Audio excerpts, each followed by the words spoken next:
আমলে কেউ কষ্ট পায়, হাসরের দিন আমার গলায় গামছা লাগাইব।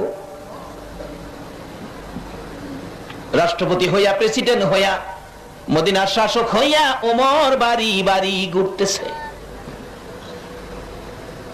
হঠাৎ দেখে নিরিবিলি খেজুর গাছের নিচে একটা মিটি মিটি বাতি জ্বলে। দৌড়ে গেছে, যায় দেখে এক অসহায় গরিব, তার বিবির বাচ্চা হবে, কাছে কেউ নাই, স্বামী বসে বসে কাঁদতেছে। পুরুষ মানুষ কি করবে? ওমর দৌড়ে বাড়িতে গেছে, গিয়া রাষ্ট্রপতির বউরে আইনা দিছে এই সাধারণ মহিলার খেদমতের জন্য। বলুন, এই আমল যদি আমাদের মধ্যে আসতো তাহলে শান্তি আসতো না অশান্তি আসতো?